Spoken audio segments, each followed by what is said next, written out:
Chapitre 5. La trace de l'écriture mémoriale de la société humaine.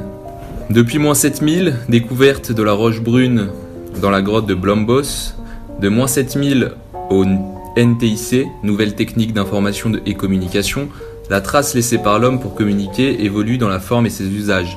L'histoire commence dès lors que le signe abstrait matérialise un langage verbal à partir de moins 3400 en Mésopotamie.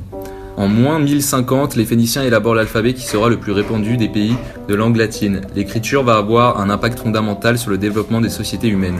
Dès son invention, elle est rendue indispensable à la vie de l'homme. L'élaboration du système d'écriture préserve le discours et la pensée de l'éphémérité auxquels ils sont soumis. Sartre disait dans Aller et retour à ce propos: « Dès que je parle, j'ai l'angoissante certitude que les mots m'échappent et qu'ils vont prendre là-bas, hors de moi, des aspects insoupçonnables et des significations imprévues. » La seconde grande fonction de la lettre, dans l'élaboration des sociétés et de leur développement, repose sur sa capacité à traduire et transmettre des lois permettant de réguler les us et coutumes des communautés.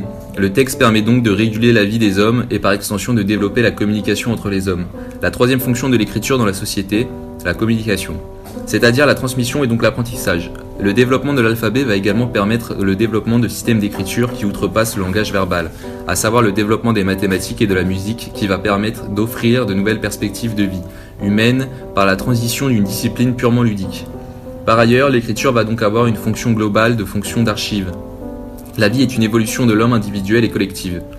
En 1906, Raoul Dufy exploite le lettrage dans sa peinture pour témoigner des prémices de la société de consommation.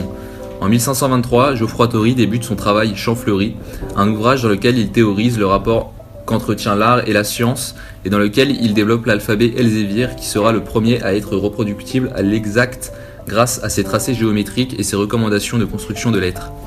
Dans ce manuel, il entreprend donc de créer une à une chaque lettre de l'alphabet en s'attachant à lui donner une définition géométrique qui en réfère aux proportions du corps humain. Pour lui, la lettre ne doit pas être simplement de forme mathématique, mais doit être le reflet de l'humanité. Ce travail de la lettre lui est inspiré par L'homme de Vitruve de Léonard de Vinci en 1492. Puis, cette réalisation de L'homme de Vitruve repose sur des techniques de construction architecturale de l'époque et qui incarnent l'excellence du savoir-faire et les canons de beauté de l'époque.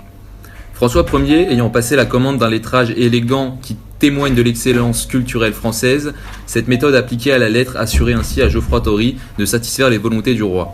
Cet ouvrage devient alors incontournable dans l'histoire de la typographie et devient la base du travail de Claude Garamond. Paul Reiner, avec Futura, s'émancipe de toute dimension éthique, forme simple qui parle à tout le monde. En 1927, Paul Reiner crée la Futura, il fait le choix de caractères aux antipodes. Il a alors qu'une obsession: créer une police universelle, à savoir une police dénuée de toute connotation ethnique et ou chronologique. Son lettrage s'inspire et s'inscrit dans les recherches issues du Bauhaus, dans un souci de perpétuer un langage écrit au-delà des frontières. Dans les années 60, les photos participent à la disparition de catalogues typographiques dans un souci de rentabilité. Le bain de l'informatique démocratise l'écriture typographique standardisée, faisant disparaître le métier de typographe, de fondeur et l'écriture manuscrite. Dans cette évolution chronologique de la société, le caractère est uniformisé et donc universalisé. En 2014, aux États-Unis, un décret a permis aux 45 États de rendre l'écriture cursive facultative dans l'enseignement primaire. Les conséquences qui en résultent, au-delà de la perte de la maîtrise et de l'exercice d'écriture, sont un langage purement informatique qui ne témoigne pas de la trace de l'homme dans la société. Peter Bielack, né en 1973, toujours vivant. En 2009, Peter Bielack réhabilite le corps humain dans la lettre avec Dunce Writer. Écriture déshumanisée par la technologie tout en cherchant l'universalité. Le corps humain demeure le point commun de chaque mortel, devient le symbole de l'investigation universelle. Pour inscrire sa démarche dans un temps présent, il développe un projet numérique anthropomorphique. Il dit « La typographie est quelque chose d'omniprésent, mais la plupart des gens ne conçoivent pas que la lettre soit pensée. » Sa démarche ambitionne d'éclairer le public sur la dimension humaine qui se cache derrière. Il travaille donc avec une équipe de danseurs pour convertir le texte en une séquence chorégraphique et donner corps à la lettre. Depuis 2015, et selon lui, pour donner plus de portée à sa démarche, son installation devenue une application afin d'envoyer des SMS laissant apparaître des corps humains pour dessiner chaque lettre. Parallèlement à ce travail, le retour du design scandinave redonne vie au lettering afin de redonner la convivialité et humanité dans les lettres. Mathieu Grimmersmois, né en 83, toujours vivant. Il vit à Paris et il est plasticien. Il s'attelle à la construction d'un dialogue et il abolit les frontières entre numérique et plasticité et s'inscrit dans la lignée de Ving, acronyme en référence à la discipline. En référence au métier de DJ, qui dans les années 90 repose sur un son et une image. Il confronte deux médiums pour composer un espace pictural éphémère et aléatoire. Le Ving se démocratise dans l'univers des Nights et va permettre l'émergence de nouvelles formes d'objets d'art exploitant l'audio. L'œuvre Audiomosaïsme, John Cage, 2013, vidéo, dessin sonore, platine vinyle, table de mixage, programmation impression sur papier et Mario Bros, 2013, vidéo, dessin sonore, platine vinyle, table de mixage, programmation impression sur papier. Mathieu Grimmersmois s'engage dans un art qui met au premier plan une réflexion sur les outils technologiques et phonétiques. Programme informatique développant des algorithmes qui permettent de traduire graphiquement la gestualité sur ses mains sur les platines. Il en résulte Audiomosaïsme, une série de performances dont chaque portrait est unique et empreint de son corps dans sa création musicale. Le premier portrait est celui de John Cage, en référence à son travail emblématique 4 minutes 33 de silence en 1953. Et cela va donner naissance à la musique par boutisme et va ainsi donner une nouvelle écriture. Le phonétique de Mathieu Grimmersmois sous-entend que le scratch puisse devenir un langage descriptible. Avec son œuvre, l'artiste œuvre dans le sens d'une nouvelle écriture musicale dont le son témoigne de sa gestuelle. Les Pichachao, mouvement collectif de 1982. En 1982 arrive sous le nom de Pichachao, ce qui va devenir un phénomène international de l'art urbain et un fléau pour les habitants de Sao Paulo. Du point de vue étymologique, piche signifie le goudron et pichae, vaporisé, ce qui donne par extension le nom d'une écriture clandestine assimilée à l'art graffiti. Issus des quartiers populaires de Sao Paulo, qui est la capitale du Brésil, les pichadores expriment une révolte contre la propagande commerciale qui envahit les rues. Cette pratique du graffiti est une manière de se réapproprier l'espace urbain que la société de consommation avait envahi. Depuis, le mouvement et la pratique picturale du picha est devenu une exaltation de l'ego, glorifiant la mise en péril de son graffeur en vue de s'approprier un territoire. Pichachao n'est pas une pratique individuelle puisqu'elle nécessite plusieurs personnes, par exemple pour escalader les façades.